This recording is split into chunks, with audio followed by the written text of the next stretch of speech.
Welcome to the very first episode of Man vs. Meeple. I am Jeremy Salinas, and this is the show where we talk about everything board game related. I am here with my friend and co-host David Waybright. Hello, everybody. So, yeah, this has been a long time coming, David. How long have you been working on this? About 6 months, I think. 6 months, from construction, build-out, to all the electronic components that you see in front of you.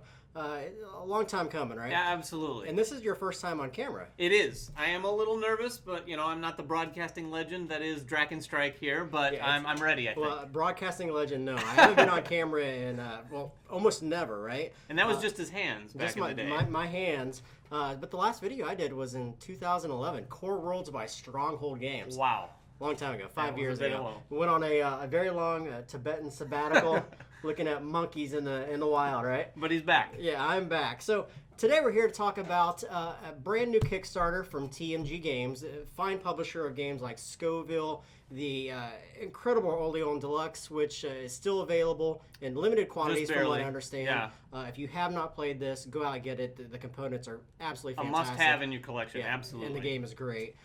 The recently kickstarted and funded in April of 2016 game Colosseum Emperor's Edition. Mm-hmm. And then, of course, on the table... Yes, Guild of London. I can't say enough about this game. It just came out. I think it was a soft release at Origins. Yep. Which sold out in like 20 minutes. Gone. Completely gone. Great game. I've played it about 3 times now, and it takes some learning, but fantastic game. Yeah, absolutely. Absolutely. So this was brought over from Japan. Yep. By designer Hisashi Hayashi. You got it right. I got that right. Also did Minerva and the extremely popular Trains by AEG Games. Mm-hmm. That was released in 2012.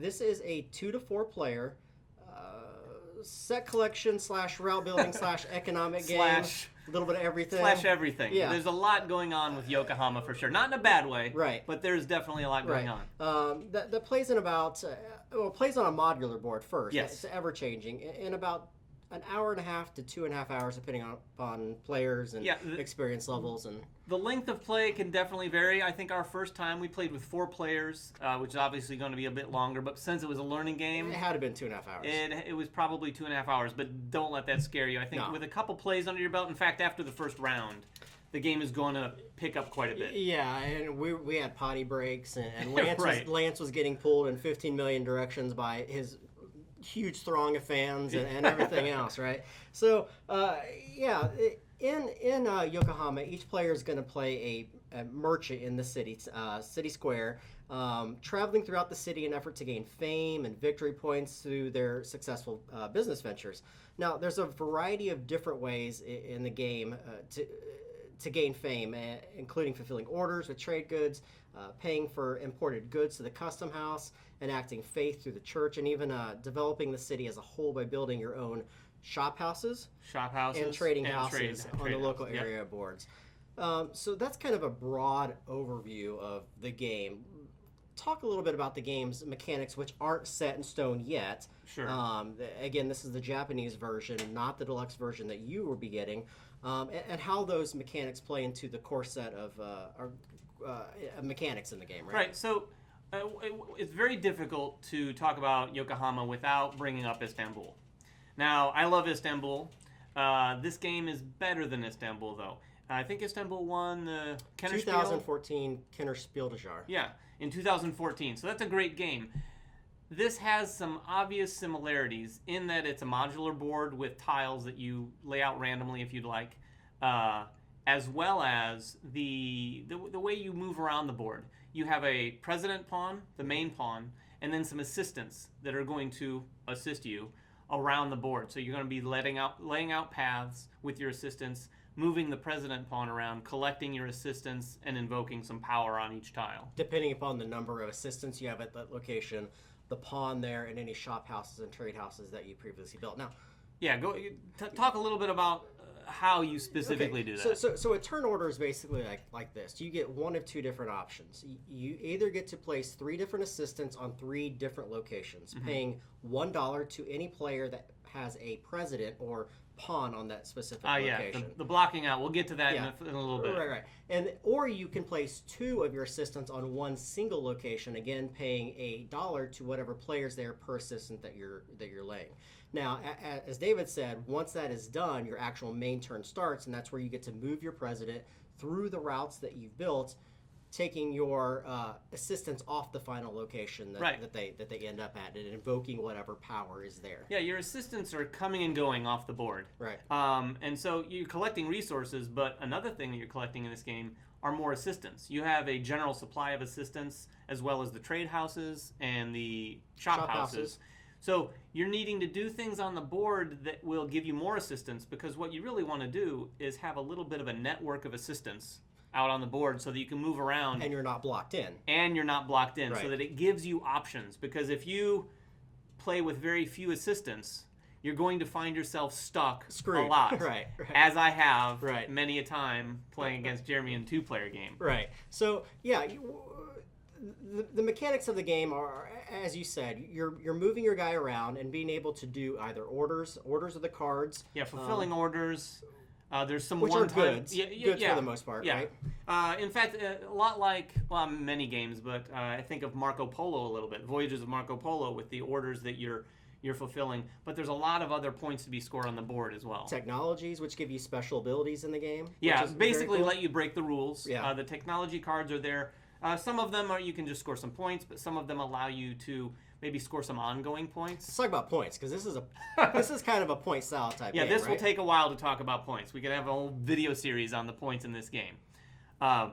There's points. The first points I think that makes sense to talk about the orders. Right. That's the sort of core mechanic. You're collecting orders. You're fulfilling those orders with the common resources in the game. Right. But then each tile will often have, I can't remember the name of these cards here, but you're putting out one of these cards on each of the tiles that have spots for your shop houses and your trade houses. And when you put a shop house on, you might get 2 money, or you could put it on the spot that gives you 4 points. Yeah. So there's points to grab all over the place. And once those points are taken, they're gone. No one else can do that. Those are one-time points. Right. And I can't tell you how many times I've thought, okay, I'm going to spend the next 3 turns getting to that tile so I can grab those 9 points. Poof, gone. Exactly. One turn before me, someone else does it. Right. Which is great. I love that level of interaction. I don't like a lot of take that in my games, but what I do enjoy is sort of that passive interaction. Well, the good thing about this game is there's not a lot of specifically take that, where you're physically hurting somebody. You're just blocking them out of locations from being able to fulfill something in the future. For instance, you can, a game that we played, right? I blocked you out of the customs house by taking some of the lower custom houses, which give fewer points, knowing that you couldn't go to those locations anymore because you didn't have enough imports to send out. Right. So it's not really take that, but it's definitely blocking. Yeah, it's blocking, but also it's not flat out blocking where you can't go there, although there is that, because you can't play your president on another tile with a president pawn unless you have a special power from the technology cards. Right. But even when you're putting an assistant on a tile with a president, you have to pay $1 to the other player. Right. When someone set up a trade house on a tile, they get $1 anytime someone puts their president on that tile. So while you can still go there and you're not blocked out, it's really painful to see your opponent take $1 every time that you go there. Okay, so back to our original statement. Orders. That's one way of scoring orders. Points. Yeah. Yes. See, I told you. We were going to get off on sidetrack. So you're scoring points on orders, you're scoring points on the board, and then there's a laundry list of end-of-game scoring. Right. I mean, there's a lot of set collection bonuses for the technology cards. Technology cards and the order cards can work together to build sets, as well as a lot of the sort of upkeep at the end of the game, where you're just turning in excess goods for some points. There's various... You talk about the countries, too? Yeah, the country cards. So they're not country cards, but the order cards and the technology cards have little country icons on all of them. So you're building up some sets for a variety of reasons. You can pair them throughout the game for another bonus, but at the end of the game, if you have a full set of all 5 countries in the game, you're going to get 12 points.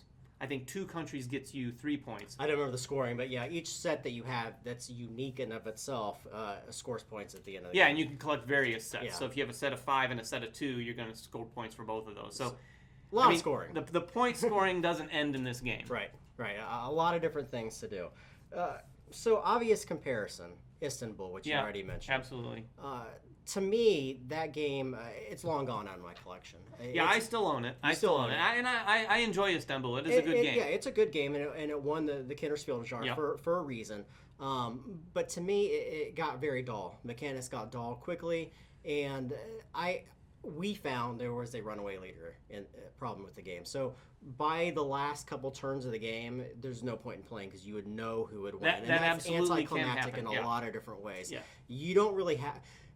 There is some leader stuff in here, but there's a lot of in-game scoring that you can pull that gap down very quickly. There's a lot of in-game scoring, and I like to point out too, there are some spots on the board where you can score 22 points. Yeah. And in a game where and the scores 14 points there, right? Yeah, and in a game where end game scores can range from even like 100 or maybe even a little less to 150, 160 maybe at the top end. Right. Maybe more with some more plays.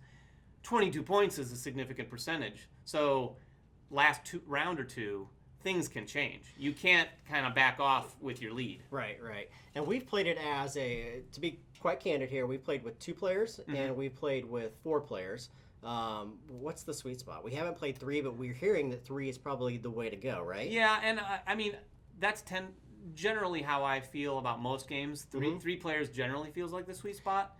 That's probably the case here. You also feel like completing all the mechanics together, because there are some new boards put in once you get to 3 and 4 players that aren't in the 2-player game. 2-player game, you take out a handful of the boards, including the canal, which is a space we haven't talked about, but it's a unique element of the board that when you're playing for 3 or 4 players, they add this tile so things don't get too clogged up. Right. And one thing I can say about this game is they've given a lot of thought to all the player counts, I think. I agree. Yeah. Each setup really demonstrates that they've put a lot of thought. None of them are an afterthought, I don't think. So I think it'll play well from 2 to 4. Like I said, and like you said, I think 3 players probably the sweet spot. Yeah, absolutely. So overall thoughts? What do you think? I like it a lot. Like I said, at first I wasn't so sure. When we sat down, of course we were learning it, and like you said, we were at a trade show, so it was a little loud, a little crazy. People were everywhere. And various people are tired, some are not, and we're looking at this board and we're like, whoa. It looks difficult. It looks difficult. It is not difficult. And it is also, it has to be said, there are some icons in the game. I mean, the board is covered in icons. Right. Don't let that scare you. No. It's not exactly dripping in theme because there are so many icons, and it really is reliant on those icons. Yeah. Once you get one round under your belt, though, those icons, to me anyway, those icons became more appealing. And part of the graphic design is how clean and how well the icons are done. Yeah, absolutely. I mean, this is a no-brainer for us. TMG always releases really good product, and being a deluxe version of the game, it's an obvious. Absolutely. Obvious buy. The components we played are great. I think with TMG's standard approach to their like the Orleans deluxe edition, it'll be out of this world for sure. Absolutely. So that's our recommendation for Yokohama. I am Jeremy Salinas. I'm David Waybright. And join us next time on Man vs. Meeple. Bye-bye.